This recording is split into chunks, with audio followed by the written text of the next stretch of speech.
Okay, here is the, I think that's from the westbound side of the property for the 1865 house. Neighbors, a little bit of farmland there. And this is a 40-mile-an-hour highway right here. Neighbors across the street. A little shack there. It goes on a turn. Right down around the corner is the just an intersection or a bisection, actually, of a road. So, walk around the back way. Few trees. We've got a few things like gutters aren't attached and whatnot. You get the sense of the brick. And, well, that's not attached right now. Let's see. They've had stuff planted, but it looks like they've gone into winter mode or removed it. So, I mean, not too bad in that you've got a nice big flat backyard. And this big garage, it is a big mudroom kind of thing that comes in here from the front and the back and goes into the house. And then there's this Florida room. Those are the only two ways to get to the concrete patio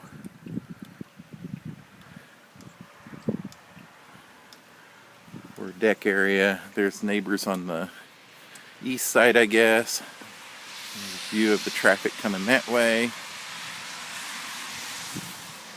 Neighbors down the street that way. A little bit of farmland across the way.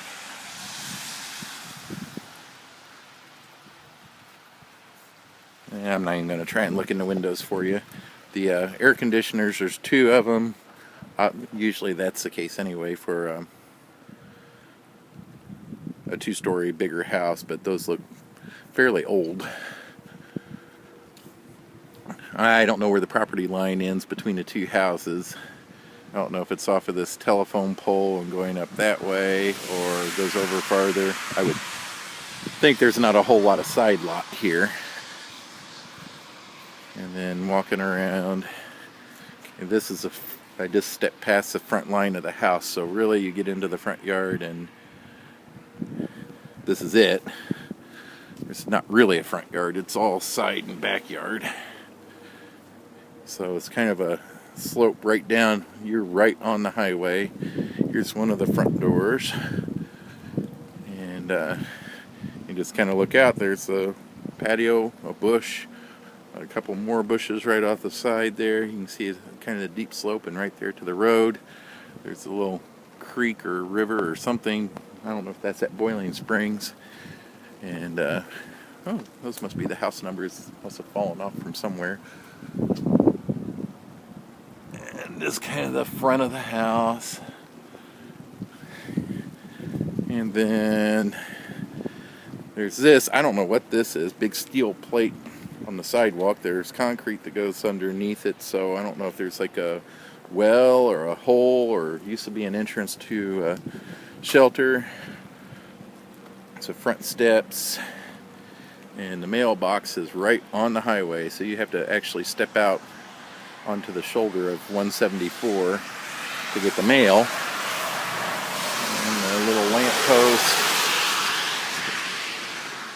And I guess that's a storm shelter or storm cellar access.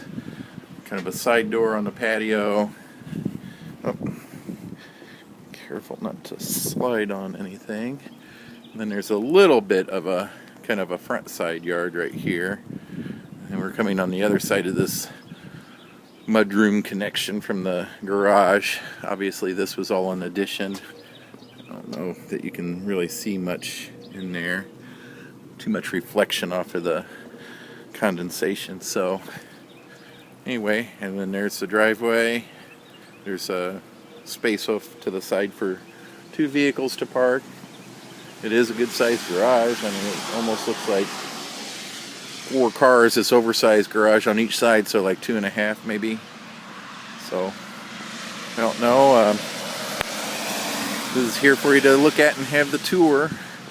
Oh, and there's some sort of little driveway thing here between the two driveways in the yards. I don't know what that's about, But anyhow, just do the 360 again from the driveway, the house.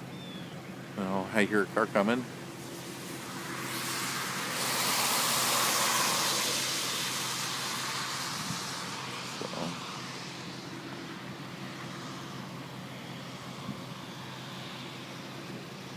I mean, there's a lot of it that's really pretty. It's just too bad that the house is so close to the road. I don't say it's a super busy highway, but it's definitely got traffic on it.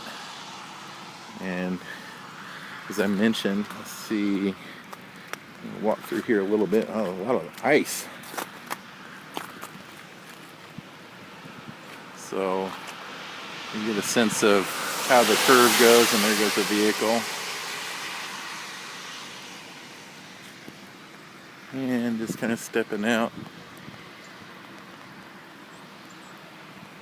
And there's the oncoming from the other direction. So let's see here. Oh, ice. Okay.